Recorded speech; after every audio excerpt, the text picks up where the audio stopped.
Hello, I'm teaching elder Derek Radney, pastor at Trinity Church in Winston-Salem, North Carolina, and I'm hosting this conversation today on behalf of the Alliance for Mission and Renewal. The Alliance exists to help foster a unified, faithful, and flourishing PCA, and you can go to a4mr.org to learn more about who we are and what we're working for within the PCA and how to get involved. One of the things that AMR wants to facilitate is healthy dialogue amidst disagreement and also productive churchmanship.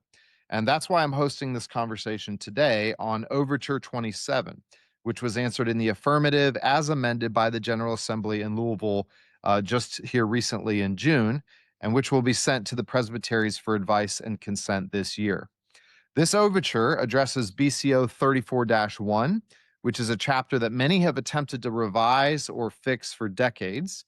And the two men that I'm speaking with today, along with many others, have had different ideas about how to fix this part of the BCO. And so this conversation really comes on the back end of decades of healthy debate, disagreement, conviction, and ultimately compromise, which I hope can be a model for the PCA going forward and how we address all sorts of issues. So let me introduce our guests, even though I'm sure that many of you are familiar with both of them, since they've both served as moderators of our General Assembly in recent years. First, we have ruling elder Mel Duncan, the church administrator of Second Presbyterian Church in Greenville, South Carolina, where he teaches Sunday school. And Mel also serves as the stated clerk of Calvary Presbytery, and he served as the moderator for the 53rd PCA General Assembly this June. Mel's married to Linda, a classical orchestral musician, and they have 3 children. Also with us, we have ruling elder Howie Donahoe, who's from Boise Presbyterian Church in Boise, Idaho. He's been a PCA member for 44 years and served as a ruling elder in 5 churches, 4 mission churches, in 4 different presbyteries. And he served as the 47th General Assembly moderator in Dallas, and he's been on the SJC for about 28 years now. He was a pilot in the Air Force, then with American Airlines. He's been married for 41 years and has 3 daughters and 2 sons and 12 grandchildren. So I'm sure a lot more could be said about both of you, but I want to thank you both for joining me today and joining all of us. So what we're going to do here is jump right into kind of talking about Overture 27. I was not on overtures this year, but I did sit in on the overtures committee, and one of the overtures sent by Westminster Presbytery was amended by the overtures committee. And then, if I remember correctly, both you, Mel, and Howie spoke in favor of the overture as amended. And if my memory serves me correctly, Mel, you said that your kind of position on this had changed, and you found that this was now an acceptable way to fix a long-term problem. Then it went to the floor from the overture's recommendation, and there was some opposition to it. And in full transparency, I briefly spoke in favor of it, largely just to defer to you guys because I saw that you guys had been working on this, and I knew from some past years some of the work that had been done. I know there were conversations with Fred Greco and David Coffin and others as well. So I just wanted to say, hey, this is a long-standing issue. So I spoke, in favor of the committee's recommendation, but really, it was the committee chairman, um, Guy Waters, who gave kind of the committee's rationale, which seemed to win the day in terms of the General Assembly. So it was answered in the affirmative as amended. So with all that sort of throat clearing, let me turn it over to you guys. I'm going to start with you, Howie, and let you just kind of talk about the history of this issue. And Mel, you feel free to jump in and add some more to that if you would. Sure. Sure. There's history in the PCA, and there's also history in the PC USA. 34.1 is a provision that would allow a higher court to assume original jurisdiction over a member of the lower court or a member under the jurisdiction of the lower court. And it shouldn't be done easily because we respect the lower courts, but sometimes there's a situation where the lower court hasn't handled a matter, hasn't handled allegations in a way that the broader church deems to be the best way. So 34.1 provides an avenue for situations like that. At present, it says the lower court has to refuse to act. So that's one of the triggers. And the other is a threshold of how many presbyteries need to petition the assembly for assumption of original jurisdiction. So it currently says if the presbytery refuses to act in doctrinal cases or a case of public scandal, and two other presbyteries request the assembly to assume original jurisdiction, the assembly shall do so.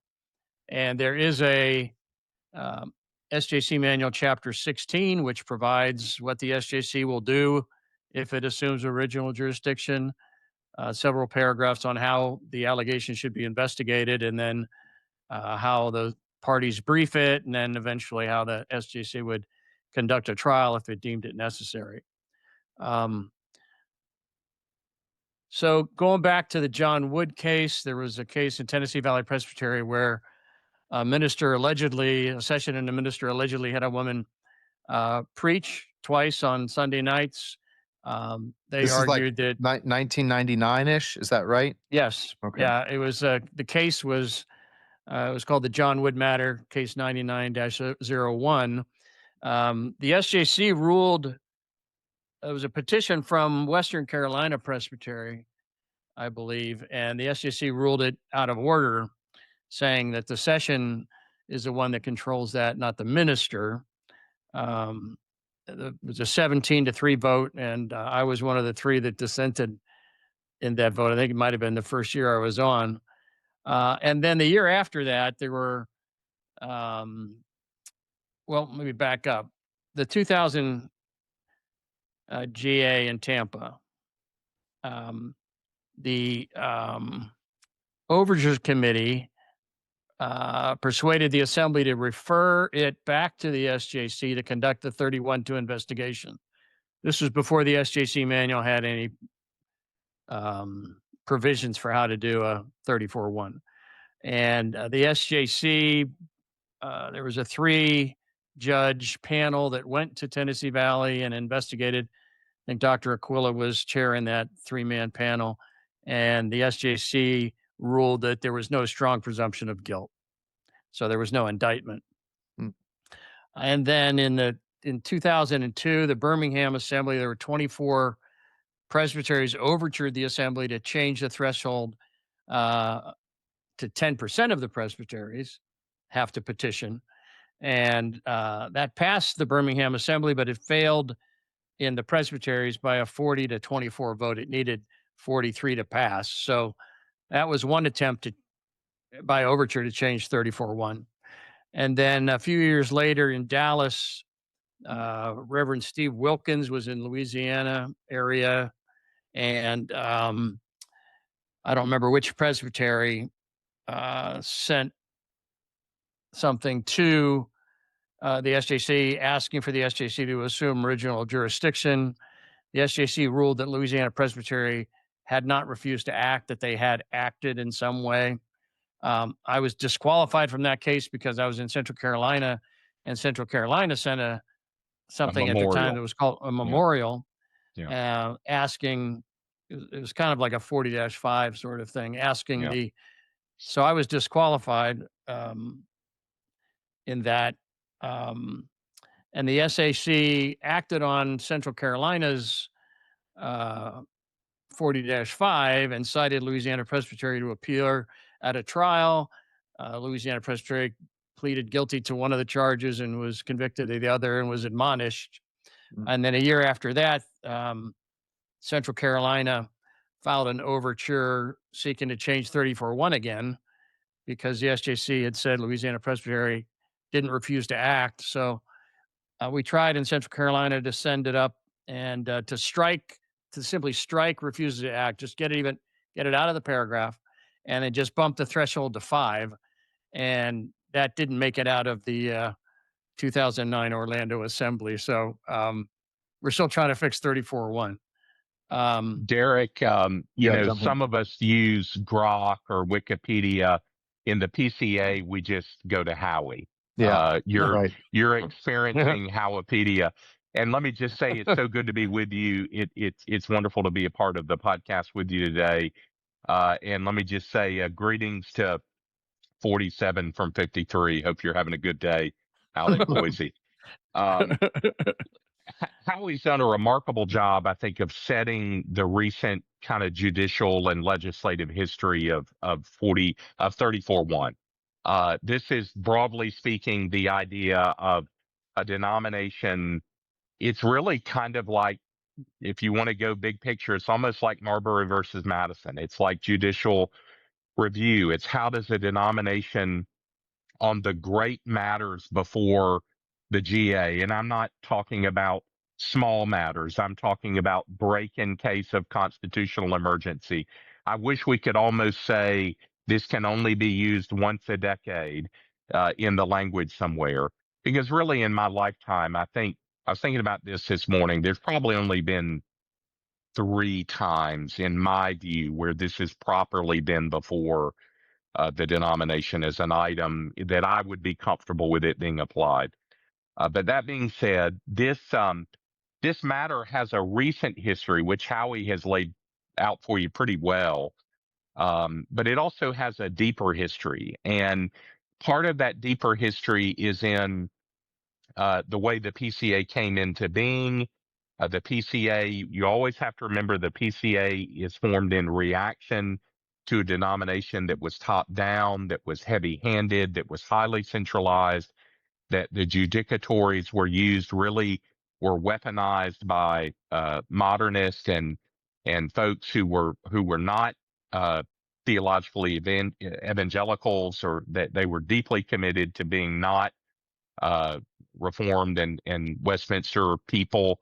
And so part of our denominational polity is that we were not going to allow a denominational agency committee structure to be top down. And that even goes into the Book of Church Order. And so when I think about BCO 34-1, I actually think back 100 years ago to the fundamentalist modernist controversy in the PCUS, in which conservatives in the Carolinas complained against E.T. Thompson, who was a legendary Union Seminary professor who was promoting higher criticism at Union Seminary and who was charged with heresy.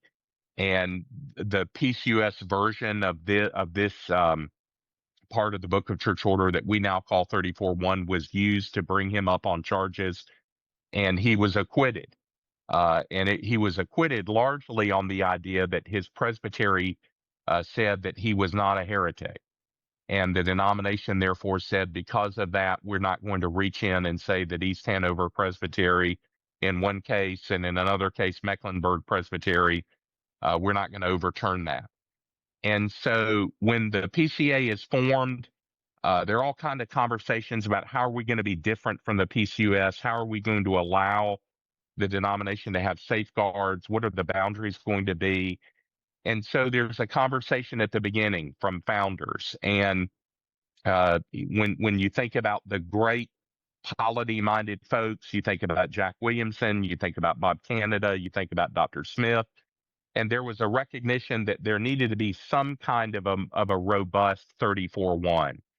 And when you go, for example, to the PCA History Center BCO project, which is a great resource for A4MR folks to look at, you can actually see the legislative history of BCO 34-1 and how the language has changed over the years and how we've gotten to where we are now.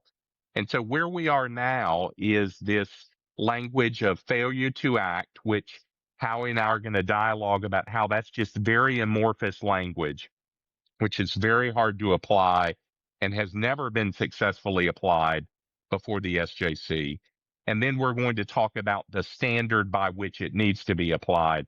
And that's a conversation that really Howie and I have been talking about for a decade, really, if you think about it.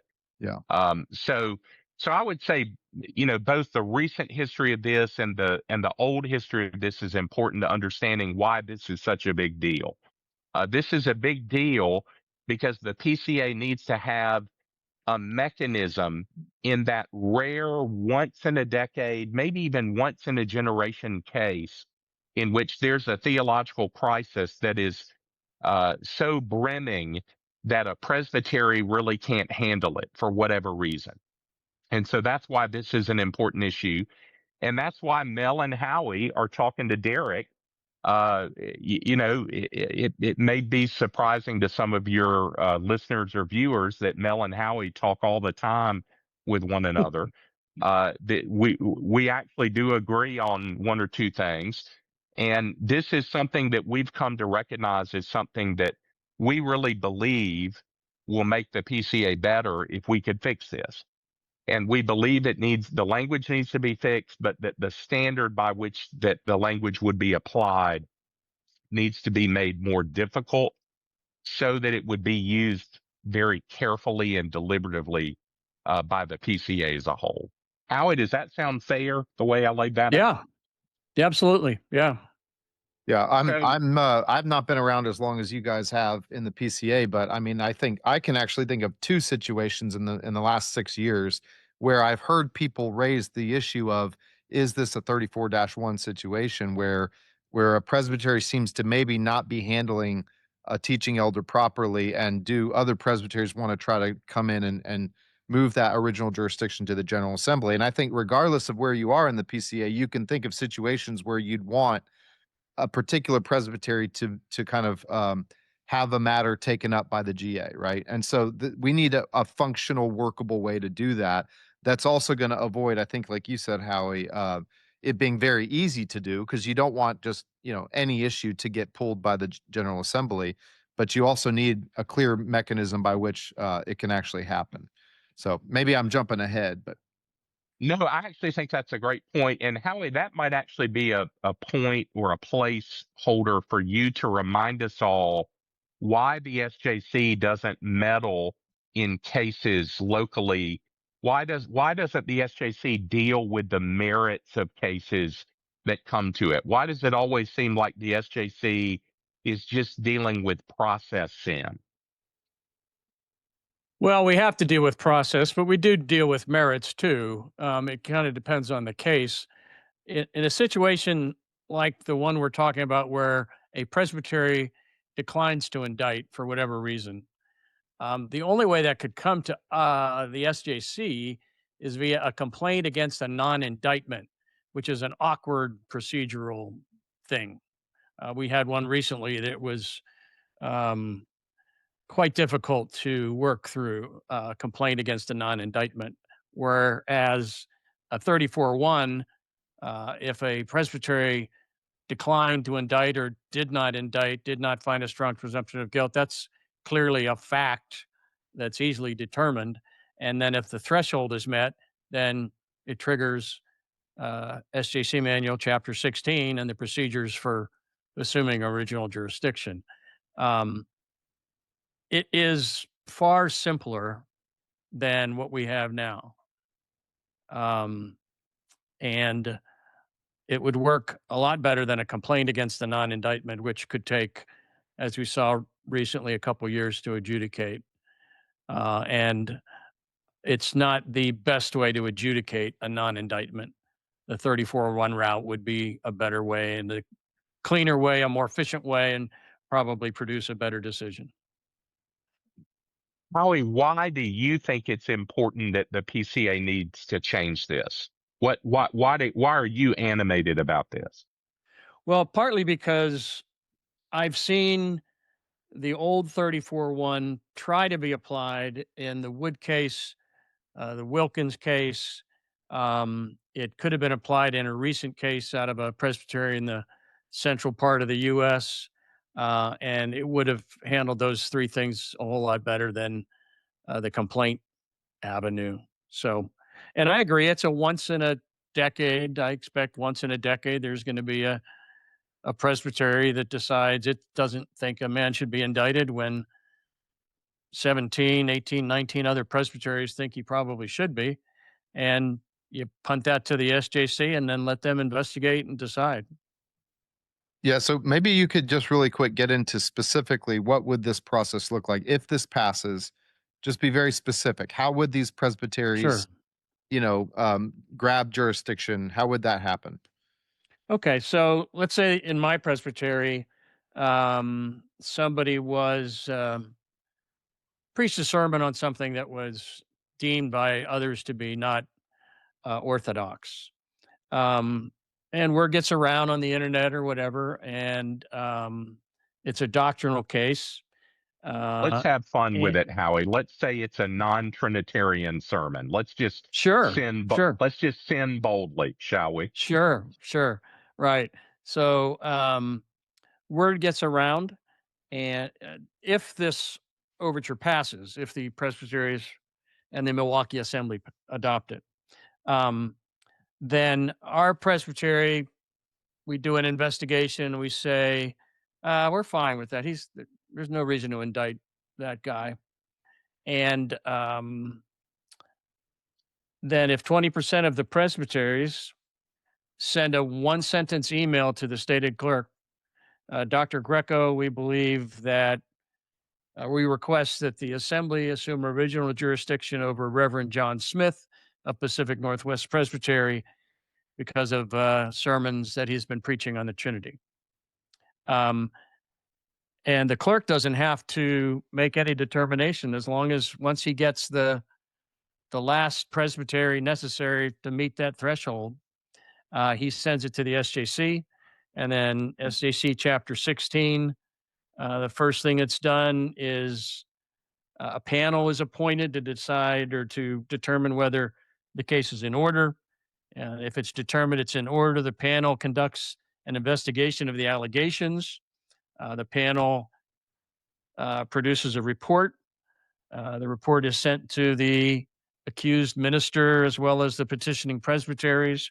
And then the SJC considers the panel's recommendation, which would either be to indict or not indict.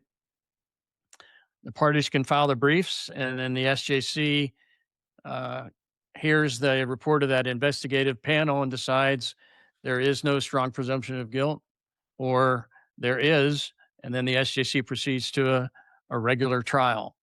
So the SJC panel does an investigation, which would be all kinds of listen to the sermons, talk to witnesses, talk to people from petitioning presbyteries. There's lots of different ways to do an investigation, which the SJC can't do that kind of stuff if it just comes up as a complaint against a Right. non-indictment.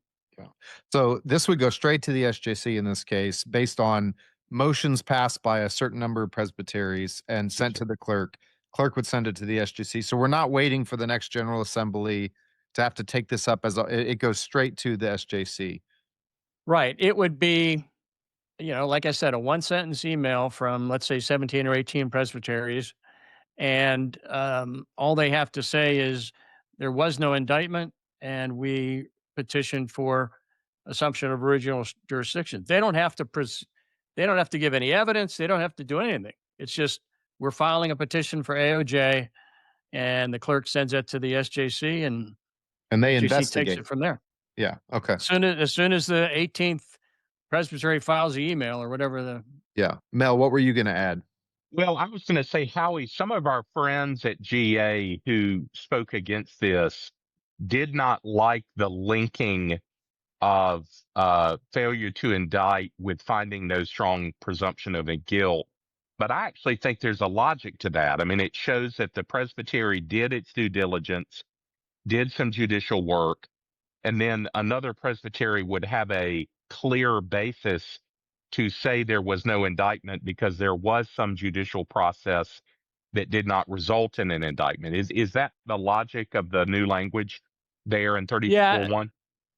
right. The new language refuses to act with with this phrase finds no strong presumption of guilt or otherwise declines to indict. So they could either ignore it, which is declining to indict, or they could investigate and find no strong presumption of guilt. But the petitioning presbytery doesn't have to even communicate with the alleged delinquent presbytery.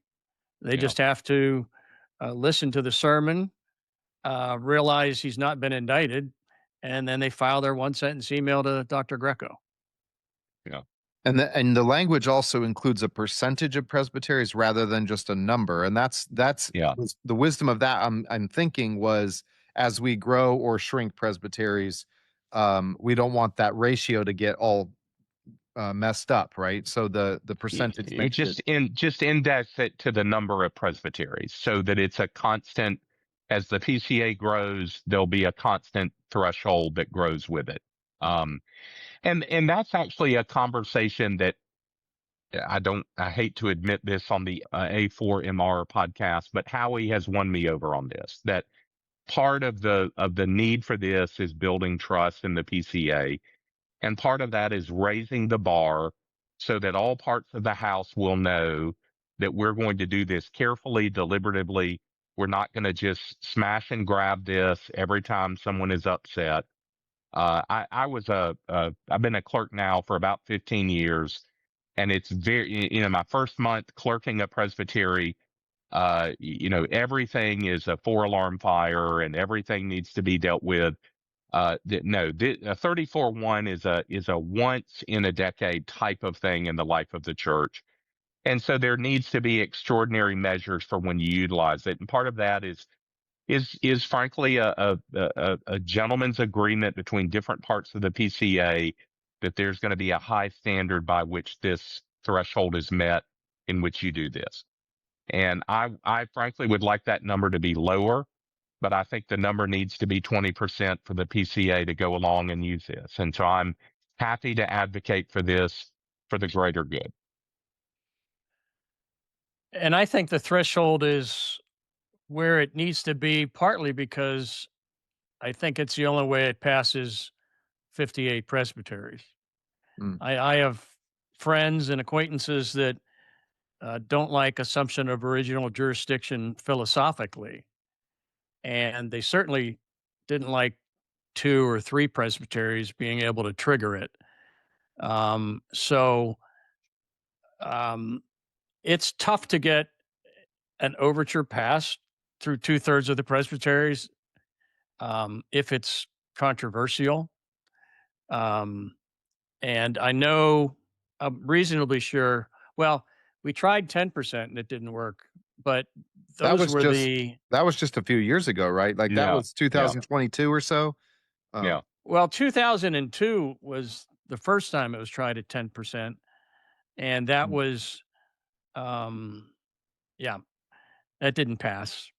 Um, so 20% was just kind of a stab at what do I think 2/3 of the presbyteries will pass. Yeah, I mean, it's basically a balancing act. Like it can't be impossible to get Right. original jurisdiction. There's just cases where everyone would admit something's got to be done here. We got to intervene. But if you set it too low, it makes a lot of people nervous because they feel like folks are going to constantly be jumping in trying to grab hold of stuff. So it's just that's the balancing act. Right. And the once in a decade thing that Mel alluded to, those types of situations, there's going to be 18, 19 presbyteries filing one sentence emails. Um, I have no doubt about that. All right. Do you guys have any thoughts on maybe what are some objections that might get raised? We're already touching on some of that, but what do you anticipate, or what have you heard in terms of people that oppose this, or at least might oppose this? One thing I think it's um, an understandable objection, but I don't think it. Well, the objection is that if you require 20% of the presbyteries, then there's going to be a lot of dialogue going back and forth talking about someone's alleged sins, and that's true, but it's going to be on the internet anyway. Uh, so I don't think there's any way to keep a lid on something. Um, yeah, the first, I mean, I would assume that somebody that's bothered by what a particular presbytery has done uh, in handling allegations will contact a friend in another presbytery and say, "Hey, you think you could get your presbytery to file a petition for assumption of original jurisdiction?" I don't think that's I don't have a problem with that.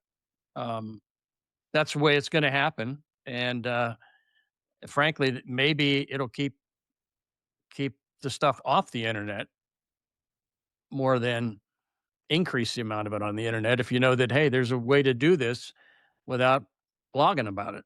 Yeah. Mel? Derek, some of my friends are worried that we've not found the right language quite yet to replace failure to act. They're concerned that, the SJC may take this language and do the same thing with with failure to act with this new language. And I disagree with that, but you can't really tell how the SJC is going to do anything necessarily, but I do think this language is an improvement. I also think that the SJC, if it received a 34-1 petition from 20 presbyteries in the PCA, would probably consider it very carefully in a way that it might not from, say, 2 or 3 presbyteries. Yeah. And so I think if there was I don't want to relitigate any matters from the last 20 years, but let's just go back to the Wood matter. I think if 20 PCA presbyteries sent the John Wood matter to the SJC, I think that they might have looked at that a little different than they would have just with 2 presbyteries sending it to the SJC. Partly because I think 20 presbyteries weighing in on a matter is a pretty significant statement of concern. So, yeah, I think there's some concern. I mean, Derek, how many times have we seen this in the PCA? Do we tweak the RAO or do we tweak the BCO? Do we make it really narrow or do we keep it broad so that there's, freedom to interpret? There's a balancing act with that. My position is Howie has made the language better, and I think we need to make it better and see if it works, is my position. Yeah. All right. Well, is there anything we're missing to kind of unpack this issue and give some presbyteries some understanding of what this is all about before they go to vote on this in the upcoming year? I know that the author of Westminster's had some concerns about private matters because the phrasing that's already in the book is doctrinal cases or cases of public scandal. And he said, well, then you're insulating a private scandal, a private matter. You can't assume original jurisdiction over that. And I can understand that to a point, but if it's heinous enough, it's very likely going to become pretty public scandal in short order. So, Yeah. if I get arrested tomorrow, I'm guessing somebody's going to know about it in the PCA. Derek, I would say we, as a denomination, we tend to focus on the grand matters of discipline because they're scandalous in nature and they draw attention and their conversation matters. As a general rule, anytime we can talk about ordinary, regular, both positive and negative, church discipline, just regular church discipline, it's a good thing for PCA churches to do. I mean, when I get my PCA statistical things, I'm always just curious to see if local PCA churches are doing any kind of discipline. Mm-hmm. And so I would hope that this discussion, while I think it's important to remember from time to time, there are grand matters that draw the entire denomination's attention to a doctrinal matter or what may be a public scandal. I think the important thing is that every PCA church needs to be carefully shepherding and weeding its roles. It needs to be lovingly working through marriage and divorce matters. It needs to be doing the hard work of church discipline, which sometimes involves applying the censures that the Lord has given to the PCA to use. And in the grand matters, we do need to be prepared to do 34-1, but I hope in the little matters, I hope we're doing the day-to-day work of church discipline in the PCA as well. Yeah, I mean, it's just like with pastoring, the more you're doing the positive side of discipline, the right worship and teaching and the whole form of government, the less often you have to do the corrective and discipline judicial process. But sometimes we have to do it, and we need to make sure we have good mechanisms for that.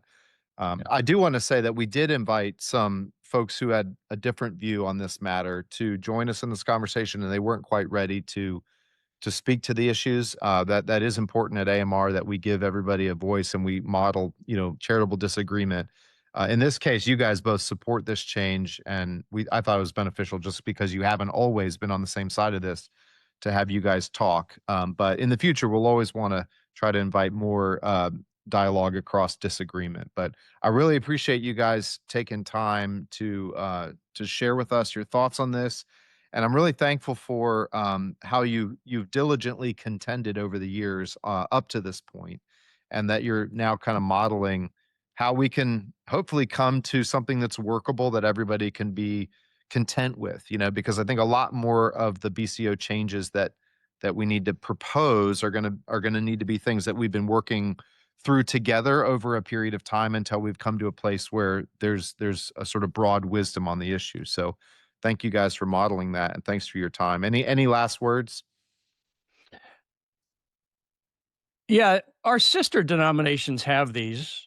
ARP has it, RPCNA has it, APC even has it, but all of theirs are vague also, like our original one. So we're going to be leading the pack in making this clear and simple, and maybe they'll follow. Yeah. Or maybe they'll learn from our mistake. Go ahead, Mel. We'll see. We'll Well, see. well, I'm confident that this is the right step forward, and I've enjoyed talking with Howie about it. It's been fun to be on the program today, Derek. Thanks for having me. All right. Well, thank you, Mr. Moderator and Mr. Moderator, for y'all's time. Thanks for everyone who tuned in, and stay tuned for more videos about mission and renewal and denominational health.